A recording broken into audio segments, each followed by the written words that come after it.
Imagine building a $100 million empire from a failing repair shop, only to have your own family steal it away. I'm Maya Carter, and this is my story, a tale of betrayal, brilliance, and revenge. My father and brother humiliated me on the world stage, thinking they'd won. They didn't know I held the key, the code that built it all. Watch me fight back, take control, and prove that real power isn't given, it's taken. This is no fairy tale. It's a war I won, and it cost me everything. My name is Maya Carter, and this is the story of how I turned a crumbling family repair shop into a $100 million software empire, and how I clawed it back from the jaws of betrayal. It's not a fairy tale. It's a war story, one fought with code, cunning, and a heart that learned to harden at just the right moments. If you're looking for a neat bow at the end, you won't find it here. Victory came, yes, but it cost me everything I once called family. Let's start at the beginning, 10 years ago, in a dusty little shop on the edge of San Jose. Carter's computer repair was my father's pride and joy. Or so he said. To me, it was a relic, a sinking ship of outdated dreams. Dad was a tinkerer, good with his hands but blind to the future. My brother Nathan, he was the golden boy, the one Dad propped up despite his mediocrity. Me, I was the afterthought, the quiet daughter who fixed the machines when no one else could. They never saw me coming. I was 25 then, fresh out of a computer science degree. I'd clawed my way through on scholarships and late-night shifts. The shop was bleeding money. People didn't need floppy drives fixed anymore. They needed software, systems, solutions. I saw it clear as day, but Dad wouldn't hear it. This is a family business, Maya, he'd growl, his voice thick with cigarette smoke. We fix things, we don't reinvent the wheel. Nathan would just smirk, leaning against the counter like he owned the place. He didn't, not yet. But I did reinvent the wheel. Nights after they'd gone home, I'd stay behind, coding in the back room under a flickering bulb. I built my first program there, a diagnostic tool that could pinpoint hardware issues faster than any human. It wasn't glamorous, but it worked. Clients started coming back. Word spread. I reinvested every dime into more software inventory trackers, customer management systems, anything to drag us into the 21st century. Dad grumbled, but he couldn't argue with the numbers. Nathan? He took credit when he could, but he didn't understand a line of code. That was fine. I didn't need their approval. I needed their ignorance. 5 years in, we weren't just a repair shop anymore. We were Carter Tech, a software company with a small but growing reputation. My diagnostic suite had evolved into a full-blown platform, CoreSync, I called it. It integrated hardware diagnostics with predictive maintenance, a game changer for small businesses. I patented it under my name, quietly, because I knew Dad and Nathan would never think to check the fine print. That was my first weapon, forged in silence. By year 7, we had contracts with mid-sized firms across California. I hired developers, built a team, and pushed us into the cloud. Revenue hit 10 million. Dad started calling me the brains, but it always came with a backhanded jab. Too bad you're not the face, huh, Maya? Nathan, meanwhile, got promoted to COO, a title he didn't earn. He'd swagger into meetings, parroting my ideas like they were his own. I let him. I was too busy building to care about the spotlight. That was my mistake. The betrayal came in year 10, at the top of our climb. Carter Tech was valued at $100 million, and we were set to announce a major partnership with a tech giant Nexlify at their annual gala in San Francisco. I'd spent months negotiating the deal, refining CoreSync to meet their specs. It was my vision, my code, my triumph. The night of the gala, I wore a sleek black dress, my hair pulled back, ready to step into the light I'd earned. The ballroom glittered crystal chandeliers, champagne flutes, the hum of power players. I stood backstage, heart pounding, as Dad took the stage. He was supposed to introduce me as CEO, the architect of our success. Instead, he cleared his throat and said, "Tonight, I'm proud to announce Carter Tech's future under the leadership of my son, Nathan Carter." The crowd clapped. My stomach dropped. Nathan strode out, grinning like a king, and launched into a speech about his vision. I waited for Dad to correct him, to call me up. He didn't. Then came the gut punch. "Maya's been a great support," Nathan said, his voice dripping with condescension. "But it's time for real leadership to take us forward." Laughter rippled through the room. Dad nodded along, avoiding my eyes. I stood there, frozen, as they painted me out of my own story. Reporters swarmed Nathan after, while I slipped out a side door, humiliation burning my throat. The headlines the next day sealed it. Nathan Carter steps up as Carter Tech's visionary. My name?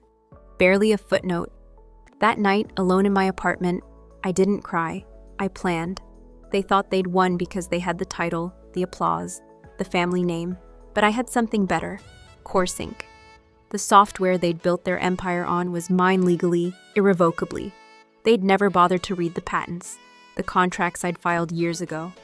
Dad assumed it was family property. Nathan didn't even know what a patent was. Their arrogance was my opening. I spent the next 6 months in the shadows, gathering my arsenal. I met with lawyers, secured my intellectual property, and quietly reached out to Nexlify. They didn't care about Nathan's charm, they wanted CoreSync, and I was its creator. I pitched them a new deal, partner with me, not Carter Tech. They listened. Meanwhile, I watched Nathan and Dad run the company into the ground. Without me, they floundered, missed deadlines, botched updates. Clients started asking questions. The counterstrike came at Carter Tech's annual shareholder meeting. Nathan strutted in, expecting to dazzle the board. Dad sat at his side, smug as ever. I walked in last, a stack of documents in hand, and took the floor. Carter Tech's core asset, I said, voice steady, is CoreSync. I own it. Every line of code, every patent. Effective today, I'm licensing it exclusively to my new venture, SyncWorks. Unless this board recognizes me as CEO. The room went silent. Nathan laughed, thinking it was a bluff. Dad's face turned red. You can't do this, Maya. We're family, he barked. I slid the patents across the table. Family doesn't steal, I said. You did. The board panicked. Without CoreSync, Carter Tech was a shell. They voted Nathan out that day, Dad too. I took the reins, not out of mercy, but because I'd built this company, and I wasn't letting it die. SyncWorks launched a month later, with Nexlify as our anchor client. Carter Tech? It's a footnote now, sold off for parts. I won. I'm CEO of a company I made from nothing, valued higher than Carter Tech ever was. But the cost lingers. Dad won't speak to me. Nathan sends venomous emails I don't read. The family I once fought for is gone. Sometimes, late at night, I wonder if it was worth it. Then I look at the empire I built my empire. And I know it was. They underestimated me. And that was their mistake. Leadership isn't given, it's taken. And I took it all. Winning isn't always loud. Sometimes it's quiet, methodical. A series of moves no one sees until the board's already flipped. After that shareholder meeting, I didn't celebrate. There was no champagne, no victory lap. I went straight to work. SyncWorks was my phoenix, rising from the ashes of Carter Tech. But it wasn't enough to just start over. I needed to dismantle the lie they'd built around me, brick by brick, and make sure they felt every collapse. The first month was a blur of logistics. I rented a small office in Oakland bare walls, cheap furniture, a far cry from Carter Tech's glossy headquarters. My team came with me, 5 developers who'd seen through Nathan's bluster and believed in my vision. They were loyal, not to the Carter name, but to me. That mattered more than I can say. We worked 18-hour days, porting CoreSync to a new platform, tweaking it for Nexlify's needs. Every line of code felt like a reclaiming, a middle finger to the gala stage I'd been pushed off. Meanwhile, Carter Tech was unraveling. Nathan and Dad didn't realize how much I'd been holding it together. Without CoreSync, their product was a hollow shell glossy marketing with no substance. Clients complained about bugs, delays, features that didn't work. Nathan tried to hire new developers, but the best ones knew the truth and wouldn't touch his sinking ship. Dad called board meetings, ranting about disloyalty, but the shareholders were restless. I heard all this through whispers, contacts still inside. People who'd seen the gala for what it was. I didn't gloat. I waited. Family tensions simmered beneath it all. Dad left voicemails I didn't answer. Maya, this is your father. We need to talk. Nathan's emails were nastier. You think you're so smart, huh? You'll crash and burn without us. I deleted them, but the words lingered. They'd always favored him, even when we were kids. Nathan got the new bike. I got his hand-me-downs. He got praise for C's. I got lectures for B's. Dad called it tough love for me, encouragement for him. I'd spent my life proving I was enough, and they still chose him. That betrayal didn't just sting, it carved something out of me. But I didn't have time for self-pity. My weapon was focus. I met with Nexlify's CTO, Elena Vasquez, in a sleek conference room overlooking the bay. She was sharp, no nonsense, and didn't care about family drama. "We want CoreSync," she said, tapping a pen on the table. "Not Carter Tech's mess. Can you deliver?" I slid her a demo clean fast, better than what Nathan had pitched. "This is mine," I told her, "not theirs." She nodded, and that was that. A $20 million contract, signed 2 weeks later. SyncWorks had its lifeline. Back at Carter Tech, the cracks widened. I got a call from Sarah, an old friend still in accounting there. "Nathan's losing it," she said. "He's blaming you for everything, screaming at staff. Your dad just sits there, chain smoking." I thanked her and hung up. Part of me wanted to feel sorry for them, Dad's tired eyes, Nathan's fragile ego, but then I'd remember the gala, the laughter, the way they'd erased me. Pity died fast. My next move was riskier. I filed a lawsuit, not for money, but for control. The patents gave me leverage, but Carter Tech still held assets I'd built. Servers, client lists, early code bases. I argued they'd been mismanaging my intellectual property, violating the terms I'd buried in contracts years ago. Nathan called it backstabbing. I called it justice. The legal battle drained their resources, money they didn't have without Nexlify's deal. I didn't want to destroy the company, not really. I wanted it back. The courtroom was cold, sterile, a stark contrast to the gala's glamour. Nathan showed up in a too-tight suit, Dad in his old jacket, both glaring at me like I'd personally offended them. My lawyer, a calm woman named Priya, laid out the case. CoreSync was mine, always had been. Their lawyers floundered, citing family trust and shared vision. The judge wasn't impressed. "Contracts don't care about feelings," she said, and ruled in my favor. Carter Tech's remaining assets, those tied to CoreSync, were mine to claim. That night, I drove to the old repair shop. It was shuttered now, a for sale sign taped to the window. I stood there, keys in hand, remembering the flickering bulb, the late nights, the beginning of it all. This was where I'd fought to be seen, where I'd built something out of nothing. Dad and Nathan thought it was theirs because it had their name on it. They were wrong. The final blow came at Carter Tech's next board meeting. I walked in with Priya and a new proposal.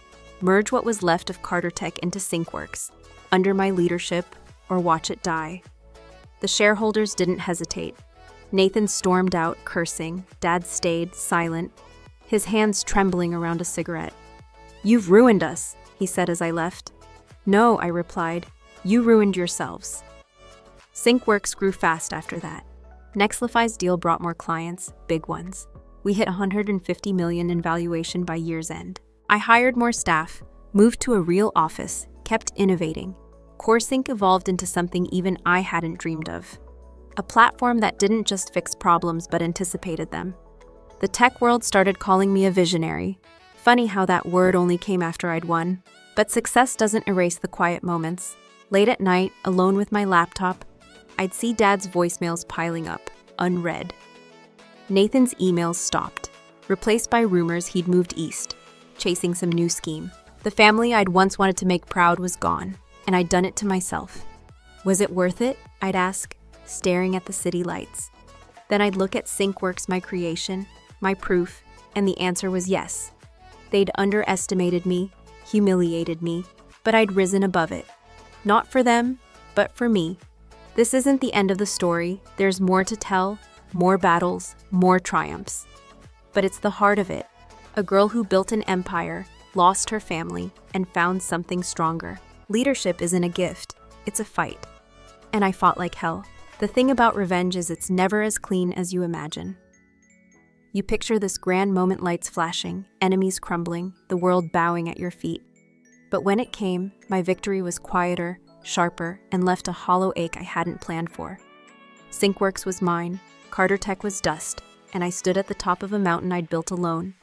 The view was stunning, but the air up there was thin. After the merger, SyncWorks didn't just survive, it thrived. The Nexlify deal was our springboard, and I didn't waste it. I poured everything into CoreSync, pushing it beyond diagnostics into AI-driven optimization. Businesses didn't just use it to fix things anymore. They used it to grow, to outpace competitors. By mid-2024, we had contracts with 3 Fortune 500 companies, and our valuation soared past $200 million. Tech blogs called me the underestimated genius, a label I'd have killed for a year earlier. Now it just felt like noise. I moved us into a new headquarters, a glass-walled tower in San Francisco. Floors buzzing with coders, designers, strategists. My office overlooked the bay, a far cry from the Oakland closet we'd started in. I'd walk those halls, watching my team innovate, and feel this fierce pride. They weren't just employees. They were my army. We'd built something unstoppable, and no one could take it away. Not this time, but the war wasn't over. Nathan didn't vanish quietly. 6 months after the merger, I got wind he'd started a rival outfit, Carter Solutions, he called it, scraping together seed money from some shady investors. He poached a few Carter Tech stragglers and tried to pitch a knockoff of CoreSync. It was laughable, clunky, buggy, a shadow of what I'd made. I could have ignored it, let him flail, but he made it personal. At a tech conference in Vegas, he took the stage, smirking, and said, "My sister thinks she's the brains, but I taught her everything she knows." The crowd tittered. My blood boiled. I didn't storm the stage or scream. I waited. 2 weeks later, SyncWorks released a free update, CoreSync 2.0, with features his ripoff couldn't touch. Clients ditched him overnight. His investors pulled out, and Carter Solutions folded in 3 months. Nathan called me after, drunk and ranting. "You're a snake, Maya. You ruined me." I let him yell, then said, "You ruined yourself the night you stole my spotlight." I hung up. That was the last I heard from him. Dad was a different ghost. He didn't fight back. He retreated. Sarah told me he'd sold the old house, moved to some rundown place in Modesto. He'd call sometimes, leaving messages that started angry, then softened. "Maya, I messed up. Can we talk?" I'd listen, finger hovering over delete, and never call back. Once I drove past the old shop boarded up, weeds choking the lot. I saw him there in my mind, hunched over a motherboard, telling me to stick to the basics. He'd built that place, but I'd built the future. Why couldn't he see that? The real triumph came at Nexify's 2025 gala, the same event where I'd been humiliated 2 years before. This time, I was the keynote. The ballroom was packed, same chandeliers, same buzz, but I wasn't backstage trembling. I walked out in a tailored suit, hair loose, and spoke about SyncWorks, how we'd turned a family betrayal into a global force. I didn't mention Nathan or Dad by name. I didn't have to. The applause was deafening. Elena Vasquez shook my hand after, whispering, "You're the real deal." For the first time, I believed it. But success has a shadow. That night, I stood on my balcony, city lights sprawling below, and felt the weight. I'd won. SyncWorks was a titan. My name was gold. My enemies were gone. Yet I was alone. No family photos on my desk. No holiday dinners to dread or cherish.